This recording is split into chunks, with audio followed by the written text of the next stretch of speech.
Good afternoon, my name is Alex, and I'm going to give an informative speech on body dysmorphia. Today, I want to talk about an issue that affects millions of people worldwide, an issue that often hides in plain sight. You don't always see it, it's genuinely covered up, and that's the problem. It's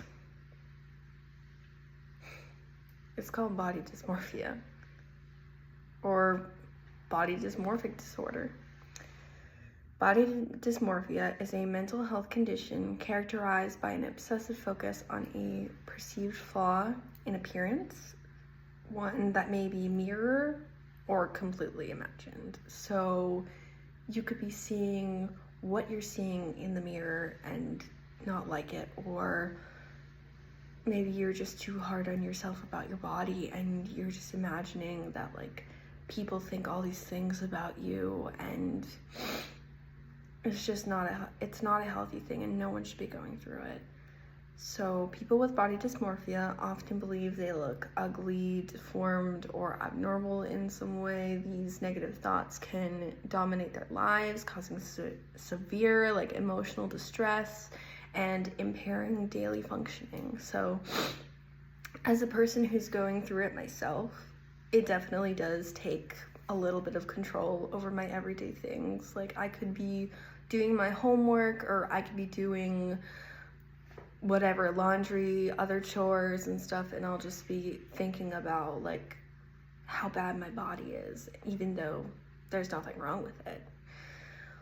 Well, we all may feel insecure about our appearance from time to time. It's more than just insecurities. These feelings can be very overwhelming and completely relentless. They are not just occasional worries, they become obsessive, compulsive, and they can just make you under a lot of emotional duress. BDD, if that's what you'd like to call it, affects about 1.7 to 2.4% of the population, but the actual number could be higher, it's something to think about. And it typically begins when you're a child, and a period where people will become self-conscious of their bodies, especially in social perceptions. Unfortunately, many people struggle perfectly remaining voiceless before seeking help, if they ever do. Now, let's talk about the symptoms. So the most common symptoms are spending hours in front of the mirror or just avoiding mirrors entirely. There's the constant comparison to other people's bodies, or they seek excessive reassurance about their looks.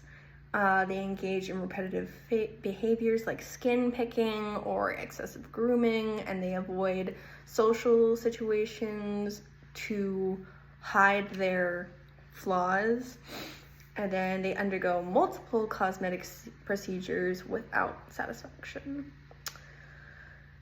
The preoccupation is usually focused on one or more areas of the body, such as the skin, hair, nose, or body shape. Importantly, this perceived flaw is not observable or appears to mirror others. And the psychological and social impact that comes with it is anxiety, depression, and low self-esteem. There can be suicidal thoughts or behaviors which have a really tragic outcome.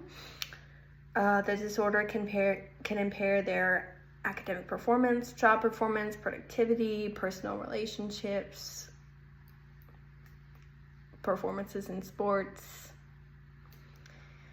And then social isolation is another consequence. Many people who suffer from body dysmorphia tend to steer away from their friends and family because they're too ashamed to be seen. Some people might also go as far as to drop out of school or quit their jobs due to appearance-related distresses.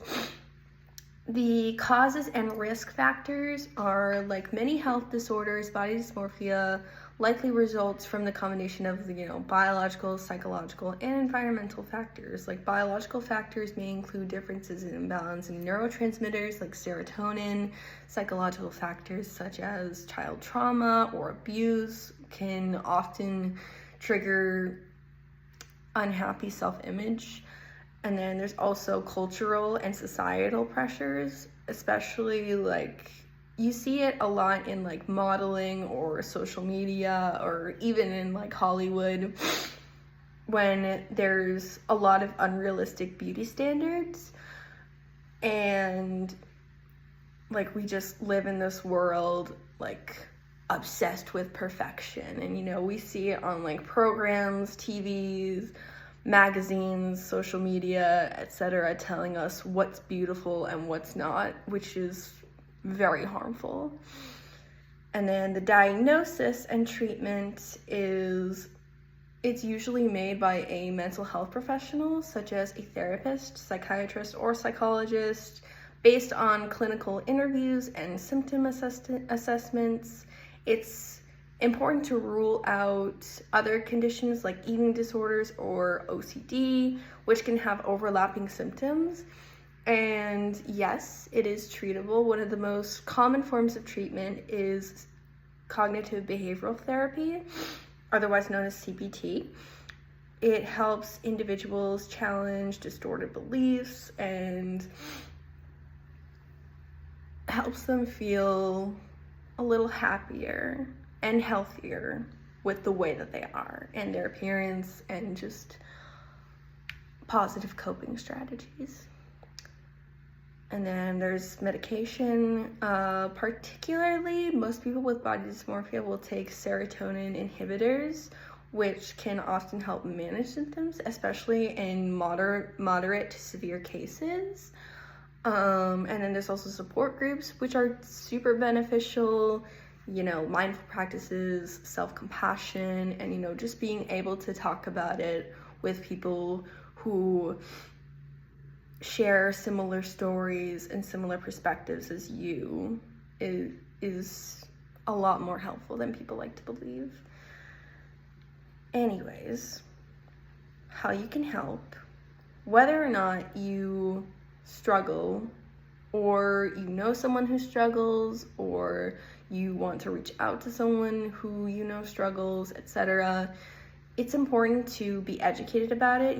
Be mindful of your language, support your friends and loved ones, and also it's important to advocate for mental health resources. And to conclude, body dysmorphia is a serious yet often overlooked mental health condition that affects people across all ages, genders, and backgrounds. It robs individuals of their confidence, their social lives, and in some tragic cases, even their will to live. So I say it's important we take a look at this more, and I hope you found this helpful and very informative. Thank you for listening.